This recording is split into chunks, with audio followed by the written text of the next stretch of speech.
Alright, let's talk about the moment something small hits you much harder than it should.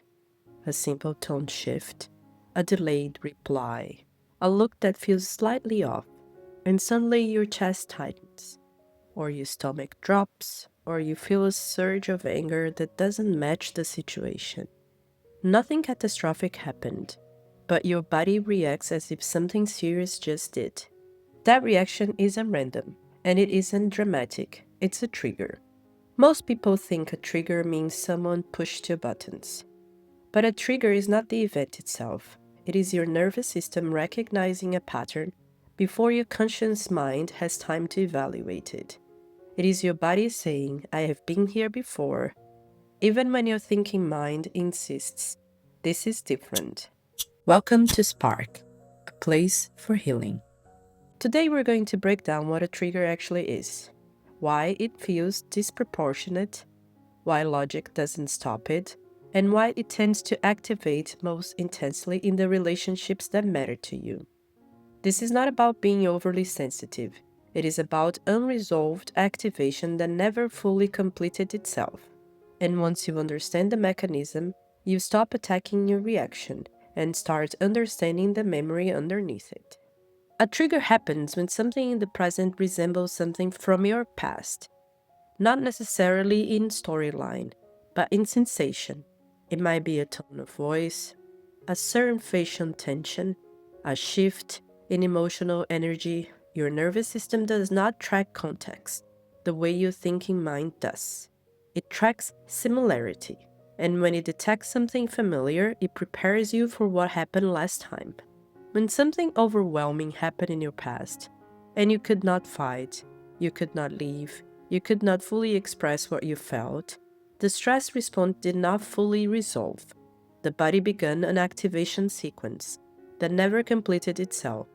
Triggers are not new wounds, they are unfinished physiological loops. A trigger bypasses thought because the nervous system scans for danger faster than conscious reasoning.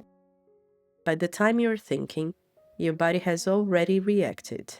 That's why people often say, I don't know why I reacted like this.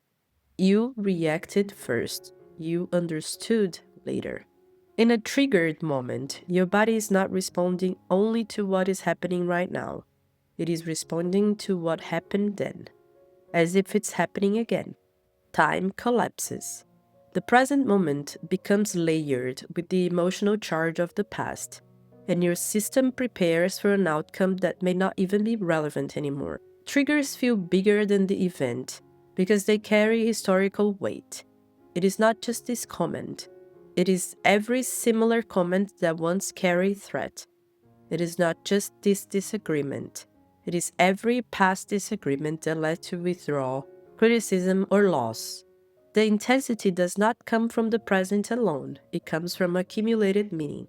You can intellectually understand that the current situation is not dangerous. You can remind yourself that this person is not your parent, that this argument is not abandonment, that this tone does not equal rejection, and still feel your body react. Because insight does not calm a triggered nervous system, safety does. Triggers activate most intensely in close relationships because attachment raises the stakes. When someone matters, their reactions carry more weight. Their silence feels louder. Their frustration feels sharper. Their distance feels more threatening. Attachment does not just increase closeness, it increases vulnerability. A trigger is not weakness. It is a prediction system that learned to anticipate harm based on past experience. The nervous system would rather overreact than underreact. It prioritizes protection over accuracy, even if that means reacting to a ghost instead of the current reality. When you're triggered, it can feel embarrassing, like you're overreacting, like you're too sensitive, like you should be more controlled. But what's happening is not excess emotion. It is unprocessed activation resurfacing. Triggers are not personality defects. They are nervous system responses shaped by experience. They review where your system learned, that intensity equaled risk. They point toward unfinished stress, not personal failure. At its core, a trigger is your body attempting to resolve something that once overwhelmed you. It is not trying to sabotage your relationship. It is trying to prevent a repeat of something that once hurt. And when you understand that, your reaction stops being an enemy, it becomes information. Information about where your system still needs safety. When you're triggered, it can feel like the reaction defines you. Like this is who you are, an anxious person, an angry person, a reactive person. But a trigger is not identity. It is a nervous system response that activates under specific conditions. And something that activates under conditions is not your character, it is your condition. Triggers form through association. If raised voices once led to humiliation, raised voices become linked with danger. If silence once meant abandonment, silence becomes threatening. Your nervous system does not store events in neat narrative files. It stores patterns of sensation and outcome. And when those sensations reappear, the body prepares for the old outcome. Most people believe they are reacting to what is happening now, but often they are reacting to what something resembles. The present moment becomes layered. A comment carries the weight of earlier criticism. A pause carries the weight of earlier withdrawal. A boundary carries the weight of earlier rejection. The trigger is not confusion. It is overload. If you look closely, most triggers trace back to moments where you felt unable to act, unable to defend yourself, unable to leave, unable to be. Powerlessness leaves a strong imprint. And when a current situation feels even slightly similar, the body reacts as if it needs to protect you from being trapped again. When you understand this, the intensity stops feeling random. It may still feel uncomfortable, but it stops feeling irrational. Your nervous system is not malfunctioning. It is executing a survival pattern that once made sense. And patterns that once made sense deserve understanding before they deserve correction. The nervous system prefers familiarity over novelty, even when familiarity is uncomfortable. So you may find yourself repeatedly triggered by similar dynamics: criticism, distance, unpredictability, control. Not because you enjoy them, but because your system recognizes them. Here is the subtle part. What is familiar to your nervous system can feel safer than what is new, even if it is not actually safer. Predictable tension can feel more manageable than unpredictable calm. So when a relationship dynamic resembles something old, your system settles into the pattern it already knows how to navigate. People often say, "Why do I keep attracting this?" But triggers are not magnets. They are sensitivities. You are not manifesting emotional pain. Your nervous system is responding to cues it has learned to prioritize. That distinction matters because it shifts the focus from blame to awareness. Behind many triggers is a need that once went unmet: the need to be heard, the need to feel safe during disagreement, the need for consistency, the need for reassurance. When a current situation touches that need, the reaction intensifies. The trigger is not just fear, it is a signal. Triggers also reveal capacity limits. They show you how much emotional intensity your system can tolerate before it shifts into protection. That threshold is not fixed, but until you recognize what it is, you will keep crossing it unconsciously. When you understand triggers as conditioned responses, you stop framing them as personal defects. You stop saying, I'm too much, I'm broken, I'm impossible. And you start saying, my system activated. That shift reduces shame, and reduced shame lowers reactivity. In a triggered state, feelings feel like facts. It feels certain that you're being rejected. It feels certain that the relationship is at risk. It feels certain that something's wrong. But feelings during activation are predictions, not confirmations. And separating prediction from reality creates space. When you know you're triggered, you can begin asking different questions. What does this remind me of? When have I felt this before? What is my body preparing me for? Curiosity interrupts certainty, and certainty fuels escalation. Triggers often expand into narratives. This always happens. They never understand me. This is going to end.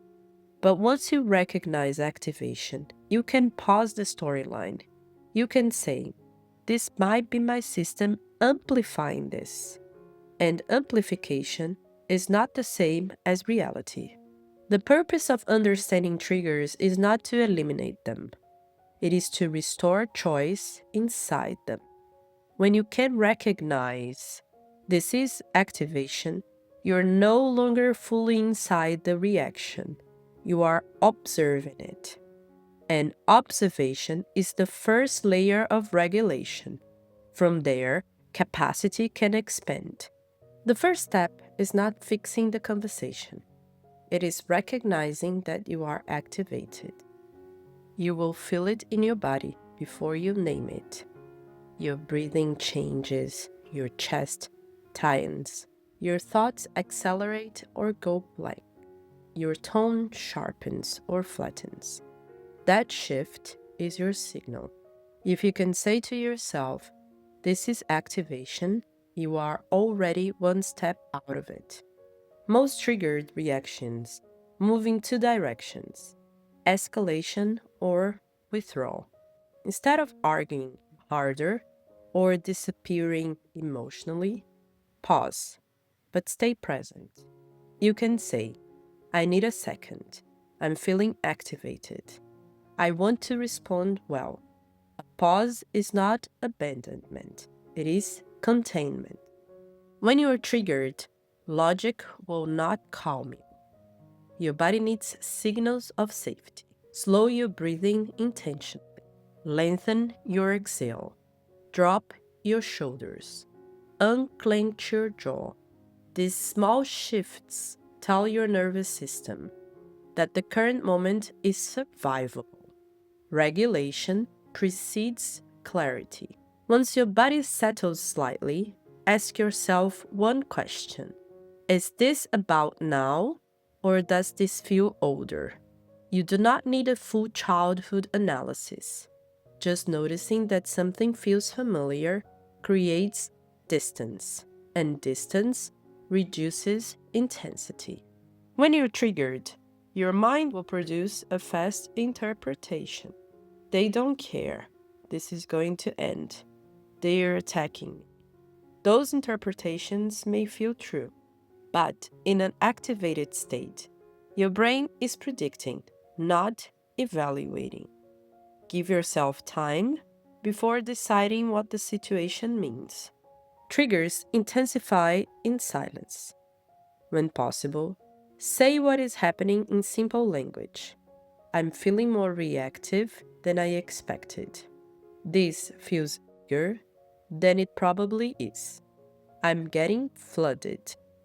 You're not confessing weakness. You're bringing awareness into the room. Awareness lowers misinterpretation. If intensity rises quickly, ask for structure instead of control. Can we slow this down? Can we take turns talking? If I pause, I am not leaving. Structure lowers unpredictability, and unpredictability is what most nervous systems react to. One of the most powerful rewrites happens when you stay physically present, even while emotionally activated. Sit in the same room, hold hands, maintain eye contact. You do not need to solve the conflict immediately. You need to show your nervous system that closeness does not equal catastrophe. Even with awareness, you will sometimes escalate or withdraw. The difference is what happens next. Come back. Name it. I reacted strongly. That felt old. I want to reset. Repair teaches the nervous system that rupture is not permanent, and permanence is what most triggers fear. When activation is high, long explanations often increase confusion. Keep it simple. I'm overwhelmed. I need 10 minutes. I want to handle this better. Clarity comes. Over explaining fuels activation. You do not eliminate triggers by avoiding intensity. You expand your tolerance for it. Capacity grows through repeated experiences of staying present without something catastrophic happening. Small exposures paired with safety. This is how the nervous system updates. Do not wait for major conflict to practice regulation. Disagree gently. Express preferences calmly. Set small boundaries. Train your system during manageable moments so it has more range during harder ones. As you begin staying present longer, your system may push back. You may feel the urge to withdraw, to smooth it over, to shut down. That does not mean you are regressing. It means you are stretching beyond familiar protection. Instead of tracking how often you get triggered, track how often you stay. I paused instead of snapping. I said one honest sentence. I didn't disappear. The nervous system updates through repetition and recognition. A trigger is not proof that you are unstable. It is proof that your body remembers something it once could not resolve. But memory is not destiny. When you learn to recognize activation, regulate your body, and stay present just a little longer, you begin teaching your system something new. This is not then, this is now, and now is safer. That's it for today. Thanks for spending this time with us. If this resonated, take a moment and comment on what your body is learning right now. Naming it is part of the process. Share, like, and comment, and be part of our community. We're Spark Growth, your companion on the path of healing.